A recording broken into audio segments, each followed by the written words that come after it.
Imagine spending a decade of your life building a home, only to be thrown out and called useless. That's what happened to Elena. Tonight, she's at the biggest business event of the year, surrounded by sharks. But her ex-husband David is here too. He's a rising star, and he's about to publicly humiliate her one last time. He leans into his new boss and, with a sneer, calls Elena his useless wife. He has no idea his boss is about to shatter his entire world with just 6 words. The grand ballroom of the Fairmont San Francisco was suffocating in the scent of old money and new ambition. Crystal chandeliers rained muted gold light onto a sea of black tuxedos and jewel-toned gowns. It was the annual Apex Innovators Gala, an event where fortunes were courted and futures were decided over canapes and $90 glasses of champagne. David Vance felt the familiar acidic thrill of the hunt.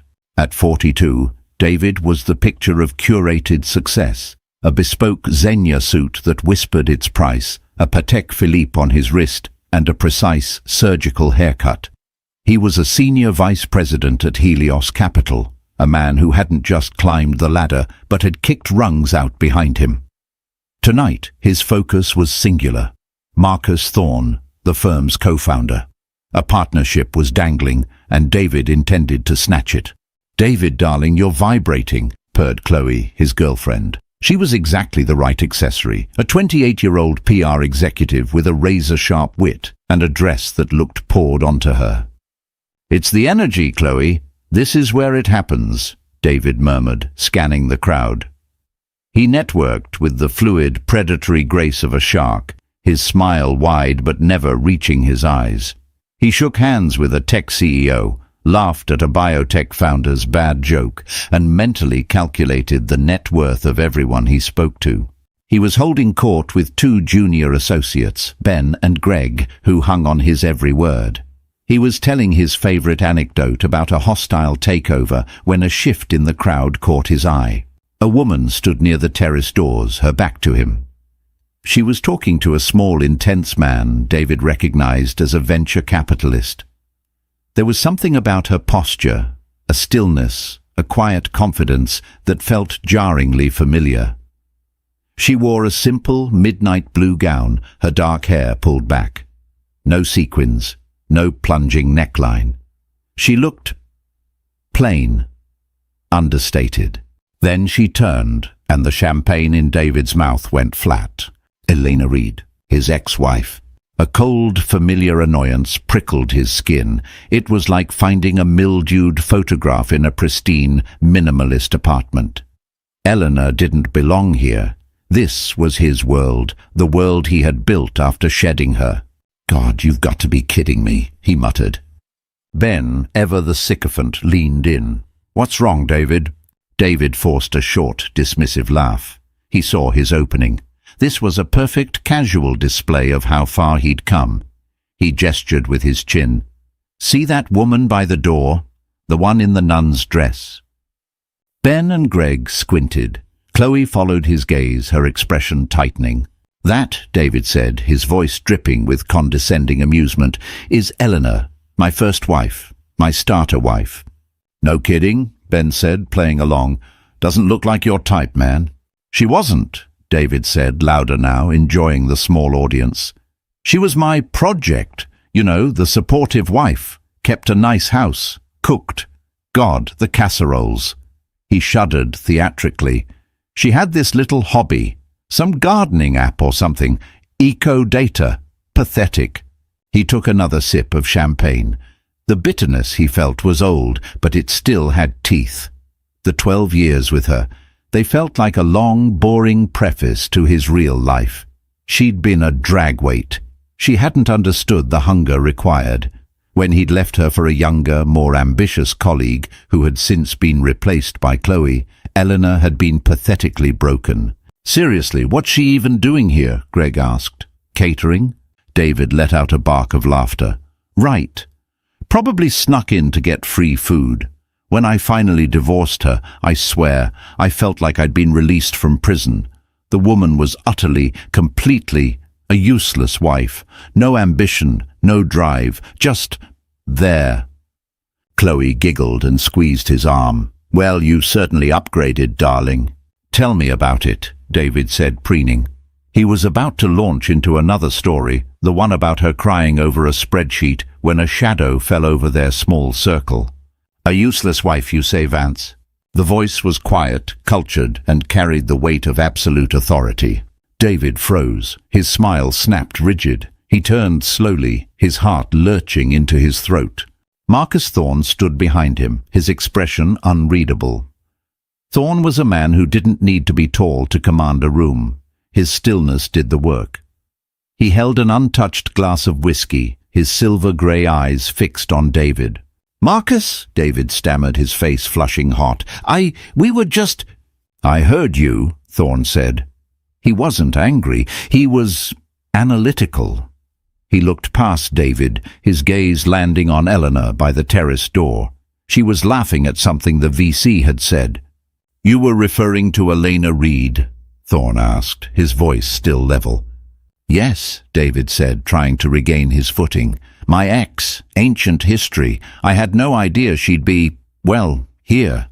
"No," Thorne said, a strange thin smile touching his lips.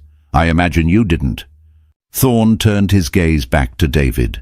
The analytic look was gone, replaced by something David had only seen him use on rival firms just before a devastating market play. Utter contempt. "Vance, you are a senior officer at my company. I expect you to have done your homework, or at the very least, not be a monumental idiot in public." David's blood ran cold. "Marcus, I don't understand." Thorne took a small sip of his whiskey. "That useless wife is Elena Reed, founder and CEO of Origin Dynamics." David's mind went blank. Origin. He knew that name. Everyone knew that name. It was the white whale of green tech, a company that had developed a revolutionary solar-to-hydrogen conversion technology. They were poised to change the energy grid. Helios Capital had been desperate to get in on their Series B funding round, but they were notoriously private, impossible to get a meeting with. "Origin," David whispered, the word tasting like ash. "Yes," Thorne said, his voice lethally soft. "She's not a guest here, David. She's the guest of honor. She's receiving the Apex Innovator of the Year award. She's the keynote speaker." Thorne leaned in, and David could smell the faint, expensive scent of the whiskey. "And her net worth, after Origen's last valuation, just crossed $1.2 billion. Thorne paused, letting the words hang in the glittering air. "She's not here to impress us, you fool. We're here to impress her." The words, $1.2 billion, didn't just land. They detonated. David's meticulously constructed world, the Zegna suit, the Patek, the ladder he'd bled to climb, cracked and splintered, revealing the hollow, terrified man inside.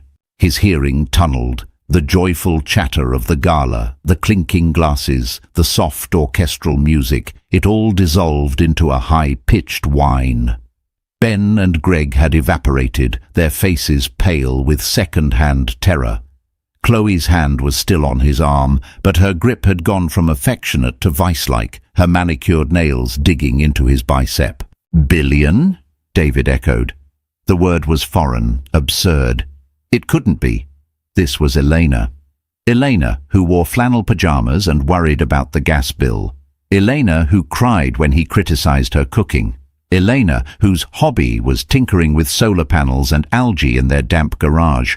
He'd mocked that hobby. He'd told her it was a waste of time, a childish fantasy to distract her from the fact that she, unlike him, was contributing nothing of value. "Marcus, there must be a mistake," David managed, his voice a strangled rasp. Thorne's eyes were chips of ice. "The only mistake, David, is your catastrophic lack of judgment. You've been trying to get a meeting with Origin's executive team for 6 months. You've been complaining that they won't return your calls." He gestured toward Elena, who was now being led toward the main stage by the event's organizers. She moved with an unhurried grace he'd never seen before. It wasn't the tentative, apologetic way she used to walk. It was deliberate. "You've been trying to get my attention," Thorne continued, his voice a low, brutal buzzsaw, telling me you're the man to close the big deals. And all this time you were married to the single most important target on our Western portfolio, and you didn't even know it. Worse, you just publicly insulted her in front of half my staff. Thorne shook his head, a look of profound disappointment settling on his features. It was worse than anger. It was the look a man gives a tool that has just broken in his hand. You didn't just misjudge her, Vance. You misjudged the entire room. You misjudged me. Thorne didn't wait for a response. He simply turned and walked away, melting back into the crowd, leaving David standing in a circle of his own humiliation. David! Chloe's voice was sharp, a shard of glass. David, what did he mean? David couldn't answer. He was watching Elena. She was standing by the stage now, speaking with the CEO of a global bank. The CEO was listening. No, he was deferring to her. He was nodding, his body language open and respectful. David's memory flashed, unbidden, to a moment a decade ago. He'd come home from a brutal day at the office to find Elena at the kitchen table, which was covered in diagrams and wires. She'd looked up, her eyes bright with excitement. David, I think I figured it out. The hydrogen catalyst. If I use a platinum graphene composite, I think I can stabilize the reaction with 80% less energy loss. He hadn't even stopped walking. He'd loosened his tie, tossed his briefcase on the counter, and sighed with exaggerated weariness. Elena, that's great. Can we do this later? I just lost $500,000 for a client, and I don't have the energy to play with your little science fair project. Is dinner ready? He remembered the light in her eyes extinguishing. It was as if he'd thrown a switch. Oh, yes, it's in the oven. Casserole. Of course, he'd muttered. Now, in the ballroom, the lights dimmed. A spotlight hit the podium. The host, a famous news anchor, began to speak. Our final award tonight is the Apex Innovator of the Year. This award goes to an individual whose work doesn't just disrupt a market, but redefines our future. David was paralyzed. He was vaguely aware of Chloe hissing his name, of people shifting around him, but all he could do was stare. For a quiet visionary who turned a garage-based concept into a global powerhouse. Please welcome the founder and CEO of Origin Dynamics, Ms. Elena Reed. Polite, respectful applause swelled into a genuine ovation. David watched, his stomach twisting into a cold, wet knot, as his useless ex-wife walked onto the stage. She wasn't the woman he remembered. The woman he remembered hunched her shoulders. This woman stood tall. The woman he remembered apologized for existing. This woman owned the stage before she'd even spoken a word. She reached the podium, adjusted the microphone, and smiled at the crowd. It was a calm, warm, and utterly terrifying smile. Thank you, she said. Her voice was the same, but the weight of it was different. It was clear, steady, and amplified to fill every corner of the vast room. I started Origin, she began, her gaze sweeping across the sea of powerful faces, because I believed in a simple, radical idea, that the potential for change often lies in the very things we're told to dismiss. Her eyes, by pure, cruel chance, seemed to find his. David flinched, as if she'd struck him. It's easy to dismiss what we don't understand, she continued, her voice resonating with a new, profound authority. It's easy to label a hobby as a distraction, or a passion as unrealistic. The world is full of voices that will tell you to stay in your lane, to be practical, to know your place. She paused, and the silence in the room was absolute. Tonight I'm here to thank those voices. A confused murmur rippled through the crowd. Thank them, Elena said, her smile sharpening, because their dismissal was a gift. Their condescension was a forge. It taught me that useless is just a word. It's a label someone else tries to put on you. It is not, and never will be, your reality. David couldn't breathe. This wasn't a speech. It was an execution, and he was the only one on the gallows. Elena Reed adjusted the microphone, her fingers steady on the cool metal. She felt the familiar pre-speech adrenaline, a pleasant, buzzing warmth that sharpened her focus. For a fleeting second, her eyes scanned the dark, glittering crowd and snagged on a face. David. It was like finding a rock in a piece of bread, startling, unpleasant, but ultimately just a rock. The jolt of recognition was real, a cold echo of a past life. He looked poleaxed, his handsome face slack with a kind of horror. Beside him, a younger, shinier woman, his type, looked furious. Elena felt nothing. No, that wasn't true. She felt a brief, cold flicker of pity. And then, just as quickly, she dismissed him. He was a ghost. He was irrelevant. She had work to do. She turned her attention back to the room, to the faces that mattered, and began her speech. Her life now was a world away from the one she'd shared with David. The 12 years of their marriage, in retrospect, felt like a long, low-grade fever. She'd met him when she was 24, a bright, slightly naive PhD candidate in chemical engineering. He'd been a charismatic, driven MBA student who'd swept her off her feet. He'd seemed so certain about everything. She, who was full of questions, had mistaken his arrogance for strength. The early years were fine. She'd supported his burgeoning career in finance, hosting dinners, formatting his presentations, and putting her own research on hold. Just for a few years, he'd said, until I'm established. But established was a finish line he kept moving. First, it was making associate, then vice president, then senior VP. With every promotion, he'd grown more demanding and more dismissive. Her work, her mind, herself. It all became secondary to his ambition. He'd nicknamed her Dr. Dreamer. Dr. Dreamer, are you going to join us in the real world? He'd call out when she was reading a scientific journal. What's on the agenda today, honey? Saving the planet from the kitchen? He'd ask when she sketched out her early ideas for the hydrogen catalyst. The label useless hadn't been a one-time thing. It had been a slow, steady IV drip of poison.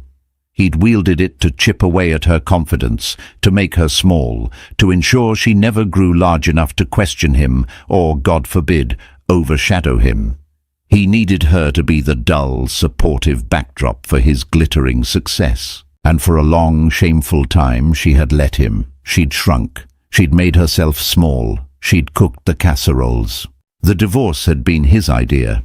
He'd sat her down in their perfect grey and white living room, the one he'd decorated, and delivered the news like a quarterly report. Elena, this isn't working. I've outgrown this arrangement. My needs are different now. She had been devastated. Not because she still loved the man he'd become, but because the role of wife was the only one he'd left her. Without it, who was she? The divorce settlement was a joke, a calculated insult. He'd hidden his assets, and she'd been too broken to fight. She'd walked away with her old car, her personal effects, and a check that was barely enough to cover a year's rent. He'd called it generous. She spent the first 3 months in a tiny, rented apartment, cycling between rage and a profound, hollow despair.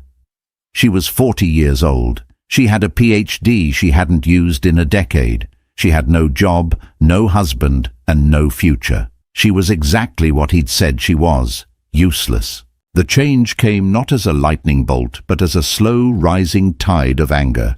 She was unpacking a box labeled garage junk and found her old notebooks, the ones filled with her catalyst diagrams. She saw the notes, the passion, the brilliance that she had buried under years of David's scorn.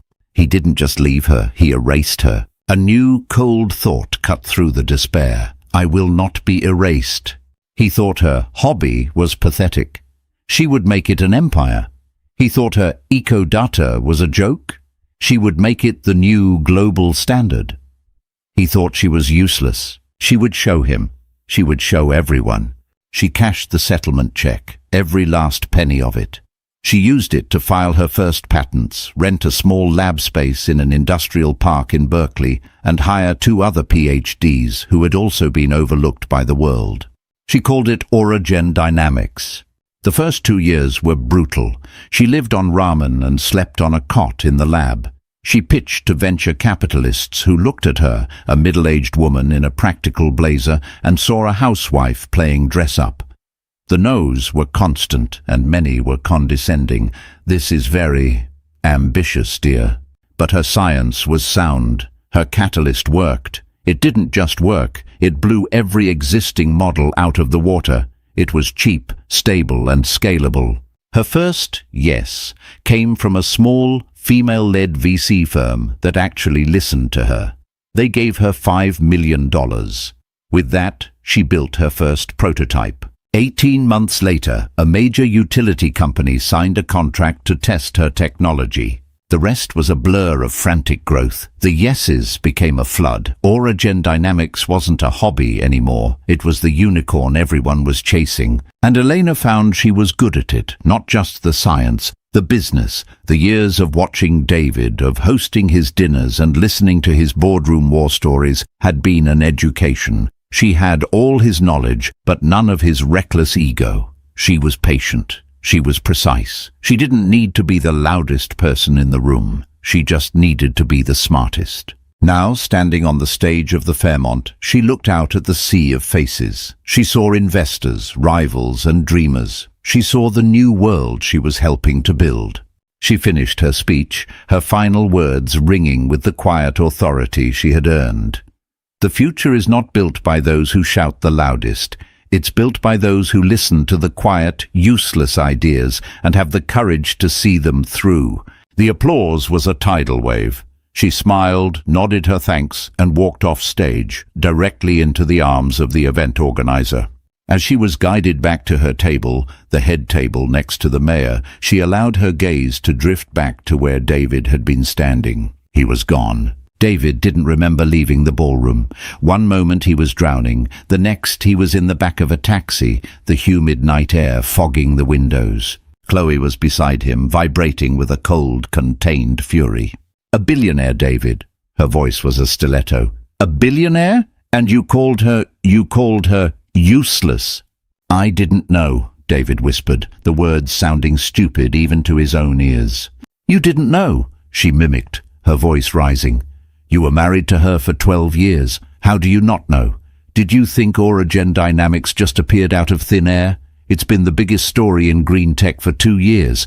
Do you not read your own firm's intelligence reports?" He hadn't. He'd seen the name, of course, but he'd been focused on AI and crypto. Green tech was a soft sector, he'd thought. Boring, like Elena. He'd never, not in a million years, made the connection. Elena Reed was a common enough name. The woman he'd known simply didn't have the capacity for this. It was impossible. She must have gotten lucky, he stammered. Inherited money, maybe, or married some tech guy. "Oh, shut up, David," Chloe snapped, all pretense of the supportive girlfriend gone. She was a pragmatist. She'd hitched her wagon to a rising star, and he'd just revealed himself to be a burned-out comet. "She is the tech guy. Founder and CEO. Were you not listening? God, you looked like a fool. Marcus Thorne looked at you like you were something he'd stepped in. You're done. That partnership? Forget it." He knew she was right. The ride home to his sterile, glass-walled apartment in the Millennium Tower was silent. Chloe packed a bag as soon as they walked in. "This isn't working for me," she said, zipping a designer suitcase. "Chloe, wait!" he pleaded, the desperation rising. "It's one mistake. I can fix this. I'll talk to Marcus." "It's not one mistake, David," she said, her face hard. "It's who you are. You're so focused on the appearance of success that you missed the real thing when it was sleeping next to you. You're not a shark. You're just a loud-mouthed pilot fish, and the shark just swam away." She left. The slam of the door echoed in the vast, empty apartment. David stood in the middle of his living room, the city lights glittering below him like a taunt. He had everything he'd ever wanted: the view, the apartment, the title, and he'd never felt so utterly, profoundly empty. He went to his home office, his hands shaking, and finally did the research he should have done months ago. He typed Elena Reed Origin into Google. His world tilted. It wasn't just a few articles. It was an avalanche. Forbes, The Quiet Catalyst, How Elena Reed is Solving the Energy Crisis. Wired, The Useless Hobby That Became a $1.2 billion power play. That one, he realized, must have come from an interview where she told them the story. She'd weaponized his own insult. The Wall Street Journal, Bloomberg. He saw pictures of her. Elena ringing the opening bell at NASDAQ. Elena in a hard hat inspecting a new facility in Germany. Elena on a panel with senators, calmly and articulately discussing energy policy. This wasn't his Elena. This was a different person, a stranger who had stolen his ex-wife's face. He found her keynote speech from 3 months ago at MIT. He clicked play. She was brilliant. She wasn't just passionate, she was articulate. She broke down complex chemical engineering and market dynamics with an elegant, simple clarity that was mesmerizing. She was funny. She was confident. He remembered the woman who used to rehearse her order at a drive-through because she was afraid of holding up the line. He poured a whiskey, then another. He sank onto his $1,000 Italian leather sofa and stared at the screen, a cold dread creeping into his bones. He hadn't just underestimated her. He had, in his arrogance, completely failed to see her. He had lived with a giant, and he'd treated her like a mouse. The power imbalance he'd cultivated in their marriage, it had all been a sham. It was a cheap theatrical trick he'd used to protect his own fragile ego. He'd needed her to be small so he could feel big. He'd needed her to be useless so he could feel essential. But she'd never needed him at all.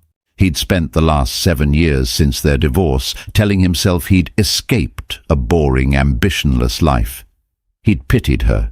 He'd genuinely believed she was sitting in a sad, lonely apartment, living off his generous settlement, probably still making casseroles. The realization that she had been the one to escape, that she had been the one with the real, world-changing ambition, it was a psychological blow from which he wasn't sure he could recover. His phone buzzed. An email from Marcus Thorne's assistant. Subject, Meeting Oragen Dynamics. David, Marcus has secured a preliminary meeting with the Oragen executive team for 9 a.m. Monday. You will be in attendance. Do not be late. A meeting. It wasn't a firing. A sliver of hope, thin as a razor, cut through his despair. A meeting. Thorne was giving him a chance to... what? To fix this, to use his connection. He clung to the thought. Yes, he knew her. He knew her better than anyone. This was his opening. He could still be the hero. He could bridge the gap, apologize, and be the one to bring Oragen into the Helios portfolio. He would go to that meeting. He would be humble. He would be charming. He would remind her of the good times they'd had. He would fix this. He finished his whiskey, his mind already spinning a new narrative. He wasn't a fool. He was the secret weapon. The Helios Capital boardroom was on the 50th floor, a glass and steel temple to commerce that overlooked the entire San Francisco Bay. It was designed to intimidate. At 8:45 a.m. on Monday, David was already there, nursing a black coffee, his hands clammy. He'd spent the weekend rehearsing. He'd practiced his apology in the mirror. It was humble, self-deprecating, and just a little wistful. He'd even brought up old photos, trying to rekindle some memory of the good times. A trip to Napa, a shared laugh. He was banking on the long-dead embers of their shared history. Marcus Thorne entered at 8:55 a.m., followed by 2 other partners. They nodded curtly at David but said nothing, their faces grim. The message was clear. You are on trial. At 9 a.m. sharp, the doors opened. Elena Reed entered. She was not alone. She was flanked by a severe-looking woman with a leather portfolio, her COO, David Guest, and the same intense VC he'd seen her with at the gala. Elena was wearing a tailored navy blue suit. No dress, no soft edges. This was armor. Her hair was pulled back, and she wore simple pearl earrings. She looked, in a word, formidable. She walked to the head of the table opposite Thorne. Her team sat, opening laptops and files. Marcus, she said, her voice cool and pleasant, thank you for arranging this. Elena, Thorne replied, his own tone one of peer-to-peer respect. We're grateful for your time. You know my partners, and this is David Vance." David felt the spotlight hit him. He stood, forcing his rehearsed, humble smile. "Elena," he said, his voice softer than he'd intended. It's been a long time. You look incredible." Elena's gaze met his. There was no anger, no pain, no recognition of their shared past. There was nothing. It was the polite, indifferent look one gives a waiter. "Mr. Vance," she said, with a slight, formal nod. She did not use his first name. She did not smile. She then immediately broke eye contact and turned back to Thorne. "We have a hard stop at 10. I assume you've seen the deck we sent over." David sat down, his face burning. Mr. Vance. She had just neutered him in front of his entire leadership. "We have," Thorne said, gesturing to the main screen. "Impressive projections. We're primarily interested in the new solid-state battery division. Our initial offer for a 10% stake in the Series B is—" "Before we discuss numbers," Elena interrupted, "I want to clarify our position." She leaned forward, and the entire room leaned with her. "Origen is not looking for partners in the traditional sense. We are not looking for synergy or strategic guidance. We are fully funded through our next 3 quarters. Your money, frankly, is non-essential." Thorne raised an eyebrow. "Then why are we here?" "You're here," Elena said, "because your global distribution network is adequate. We're expanding into the European and Asian markets. We are entertaining offers only from firms that can provide immediate, turnkey logistical support. We are not selling equity. We are purchasing a service. If your logistics division isn't prepared to be vetted by my COO, then we are wasting our time." David watched in stunned silence. This wasn't a pitch. This was a dictation.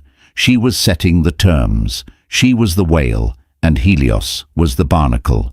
Thorne, to his credit, barely blinked. "Our logistics are the best in the business. We can provide that." "Good," Elena said. "My COO, Miss Alvarez, will be in touch with your people to begin that process. As for the valuation—" For the next 45 minutes, David was invisible. Elena and her team sparred with Thorne and his partners. They talked numbers, tranches, and exit strategies. Elena was fluent in all of it. She was sharp, she was funny, and she was absolutely ruthless. When one of Thorne's partners tried to lowball a valuation, she simply laughed. "A $20 billion cap? Robert, you're looking at last quarter's data. That was before the German deal. The floor is 30. Take it or leave it." David felt a desperate, clawing panic. He was being erased again.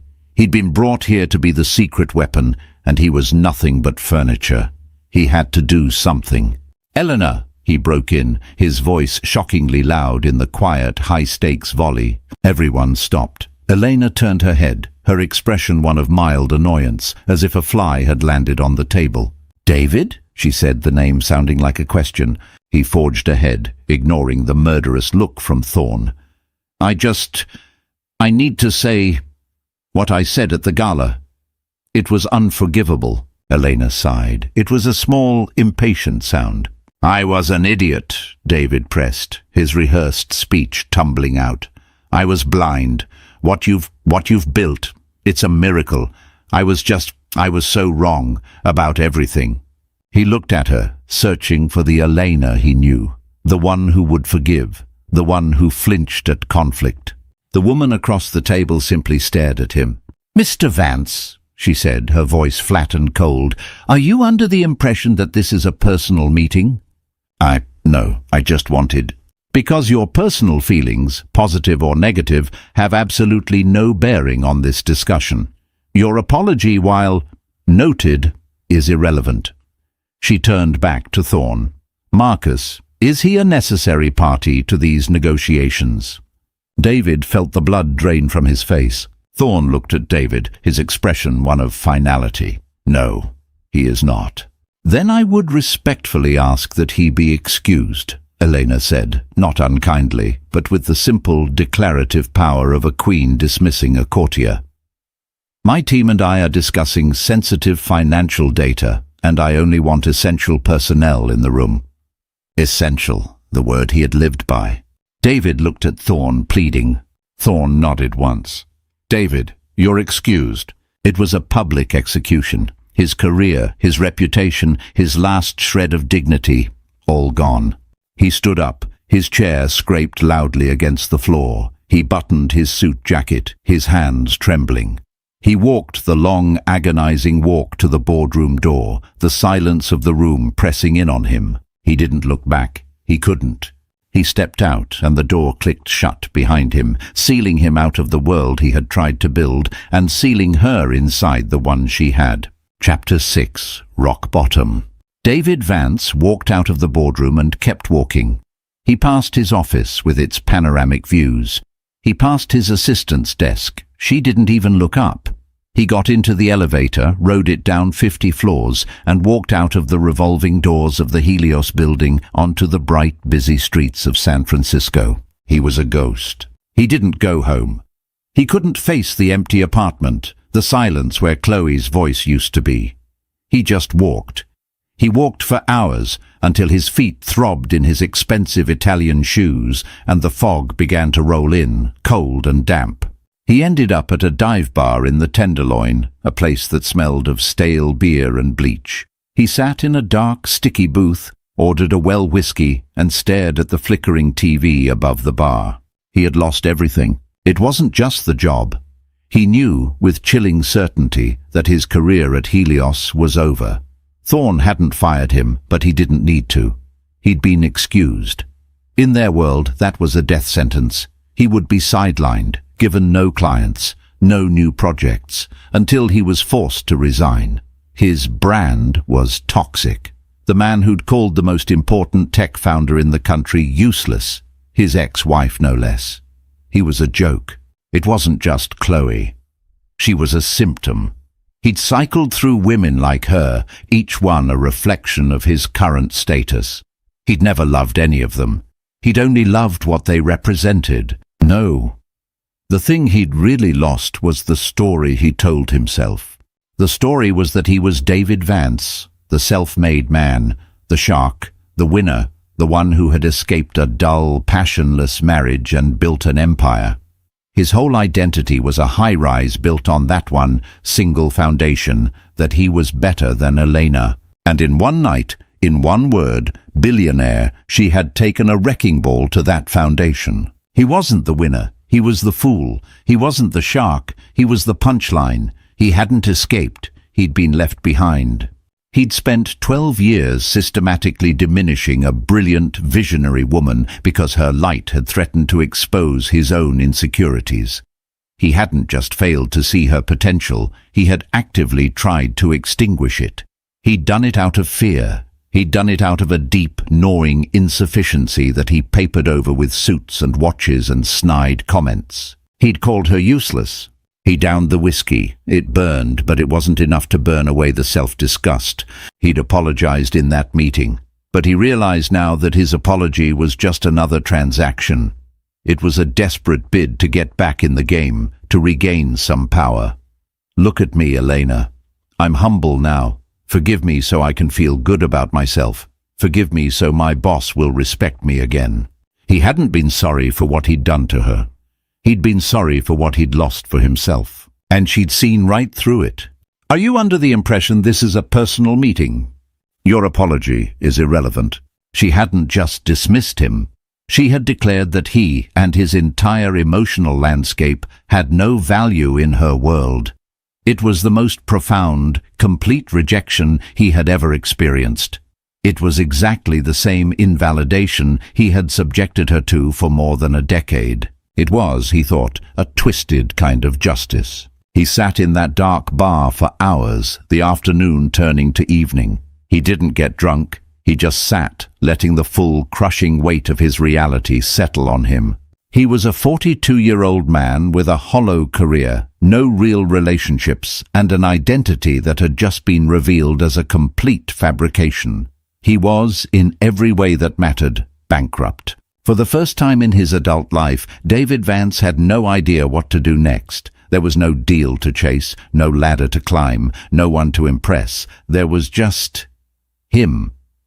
and he wasn't sure he liked the company. A thought, small and new, pushed through the wreckage. What if he stopped trying to fix it?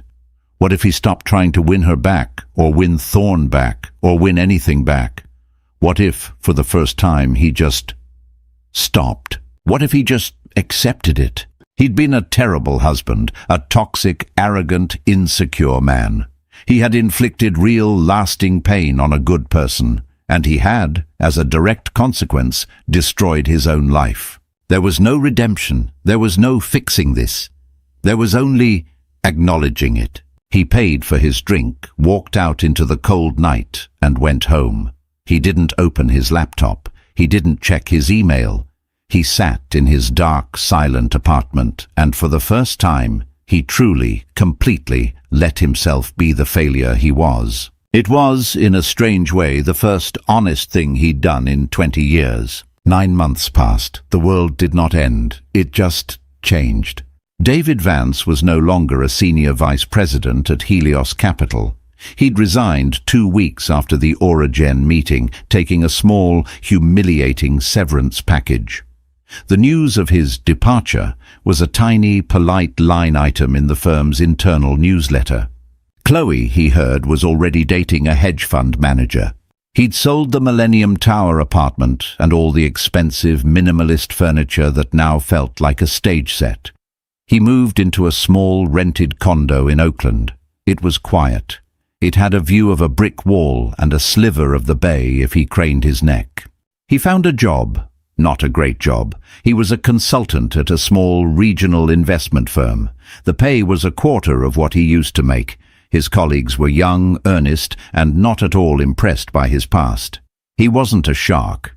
He was just David, the quiet guy in the decent suit who handled the mid-market accounts.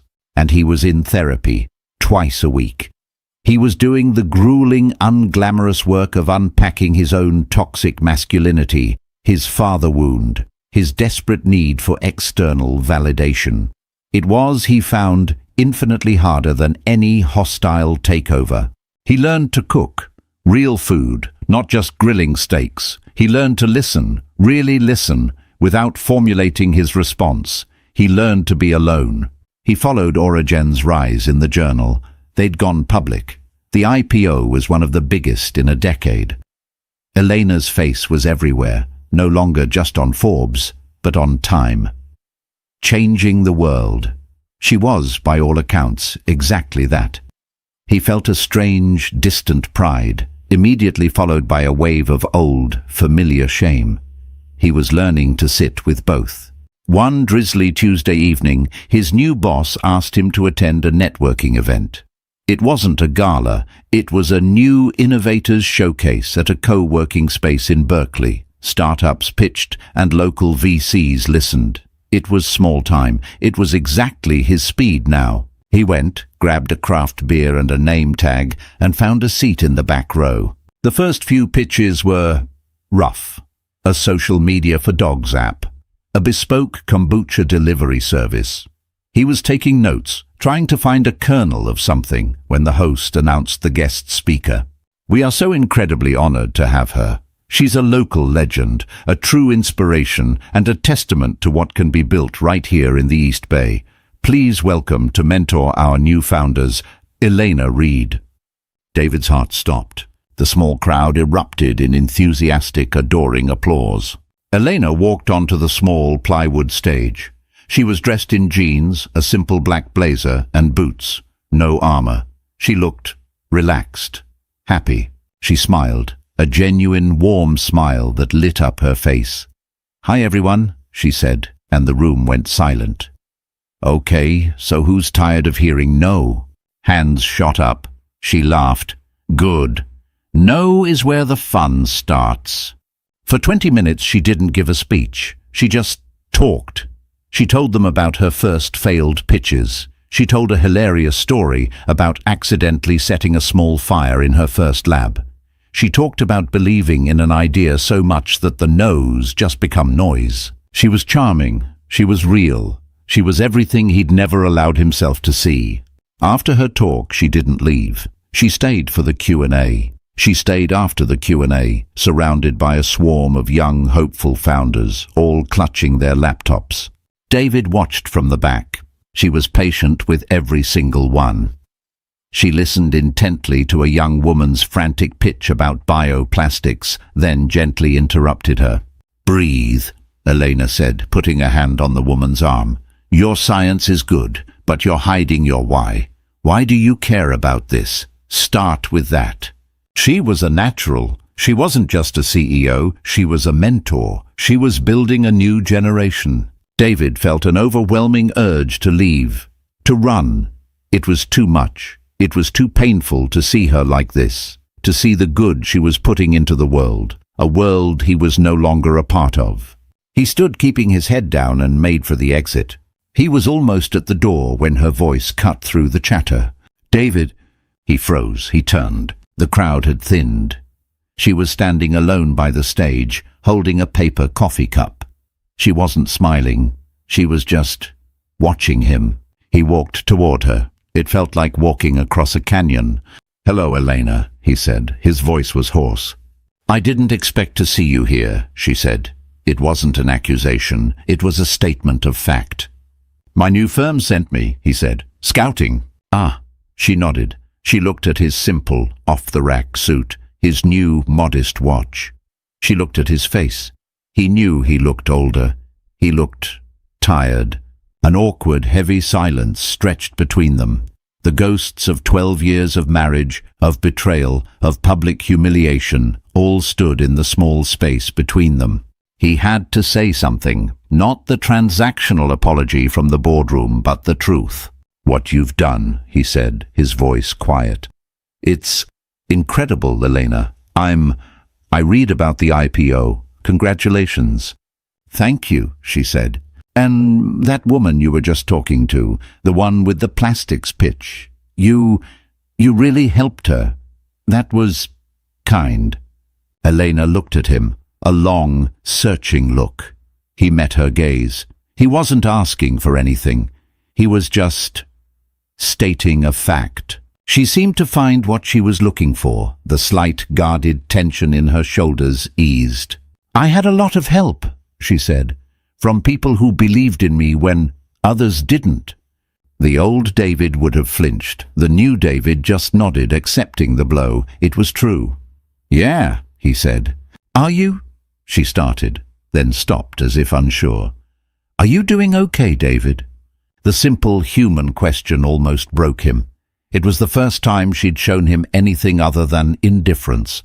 It was a single, tiny spark of, not forgiveness, but humanity. "I am," he said, and he was surprised to find he meant it. "It's different. I'm different. I'm working on it. It's quiet, which is good, I think." She nodded, a small, sad smile touching her lips. "Good," she said. "I'm glad." There was nothing else to say. The chasm was too wide, the history too heavy. "Well," he said, gesturing toward the door, "I should let you go." "Okay," she said. He turned to leave. "David?" He turned back. "Good luck with the scouting," she said. It wasn't forgiveness, it wasn't an invitation, it wasn't absolution. It was just two people, two survivors of a wreck, standing on different shores, finally acknowledging the other was still breathing. For David, it was more than he deserved. It was everything. "You too, Elena," he said. He gave her a small, respectful nod. She held his gaze for a moment, then gave a single, brief nod in return. He walked out of the co-working space into the damp Oakland night, leaving her to her new world, and finally ready to start building his own. Elena watched David Vance walk away. The man who left was not the man who had entered. The arrogant, predatory swagger was gone, replaced by the careful, deliberate steps of someone who'd been broken and hadn't quite finished putting himself back together. She'd heard he'd left Helios. She'd heard he'd sold his apartment. She hadn't, until this moment, realized what that meant. He'd lost the shell he'd lived inside. She'd spent years dreaming of this moment, of a final confrontation. In her fantasies, she was cold, powerful, devastating. She would list his every sin, every casual cruelty, every time he'd made her feel small. She would make him small. But seeing him in the back of that room, in his ill-fitting suit, looking so ordinary, the anger she'd carried for so long just evaporated. It felt, she realized, as pointless as being angry at the rain. He was no longer the monster in her story. He was just a man, a sad, failed man who was, it seemed, trying to be better. When he'd apologized in the boardroom, she had felt nothing but contempt. It was a ploy. But this congratulations, that was kind. It was the first time he had ever acknowledged her for who she was, without it being about him. "Are you doing okay, David?" She was surprised she'd asked, but the question had been genuine. Her therapist had been pushing her for months to move from anger to acceptance, to see David not as the villain who had forged her, but as a deeply flawed person who had been a chapter in her life. A painful, destructive chapter, but one that was, nonetheless, over. His answer, "I'm working on it," was the most honest thing he'd ever said to her. She'd meant it. She was glad. Not for him, necessarily. But she was glad that the raw, toxic anger he'd embodied was no longer a force in the world. A young man with a wild beard and desperate eyes approached her, holding a tablet. "Ms. Reed, I'm sorry, can I just have 2 minutes? I have a vertical farming algorithm." Elena turned away from the door, giving the young founder her full, undivided attention. "Okay," she said, smiling. "Show me what you've got." David walked for a long time before catching the BART. The train was mostly empty, rattling its way under the bay. He looked at his reflection in the dark window. He saw a middle-aged man. He saw the new lines around his eyes. He saw the grey in his hair. He didn't see a shark. He didn't see a winner. He just saw David. He'd gone to that meeting expecting, he didn't know what. A fight? A final, crushing rejection. He'd gotten something far more complicated. He'd gotten peace. Her small "I'm glad" was not forgiveness. He knew with an aching certainty that he would never be and should never be forgiven for the years of psychological damage he had inflicted. That wasn't his to ask for. But her question, "Are you okay?" It was an acknowledgement. It was a release. She was no longer defined by his cruelty. And perhaps he was no longer defined by it either. He'd spent a lifetime building his identity on a foundation of power over his colleagues, power over his women, and most of all, power over Elena. She'd spent her new life building an identity on the power to create, the power to innovate, the power to mentor. He finally understood. He had never been the powerful one. He'd just been the loudest. He got off the train in Oakland and walked the quiet blocks to his condo. He went inside, took off his coat, and did something he hadn't done in years. He opened his old personal email account, the one he'd used when he was married. He found the email he'd drafted in a fit of self-loathing right after he'd left Helios. It was a long, rambling, multi-page confession of all his sins, a pathetic plea for forgiveness. He'd never sent it. He looked at it now, this monument to his own self-pity. He highlighted the entire text and deleted it.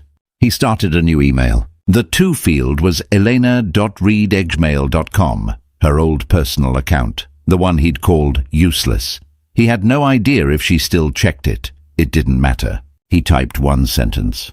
"I am glad you're in the world." He hit send. He closed the laptop. He felt no relief. He felt no joy. He just felt quiet. He had work tomorrow. He had a mid-market account that needed reviewing. He had to go grocery shopping. His life was small, and for the first time it was real. David's world was built on a lie, the lie that Elena was worthless. It took one night to shatter that illusion and a lifetime to find redemption. This story shows that the people we underestimate are often the ones with the most power, hidden just beneath the surface.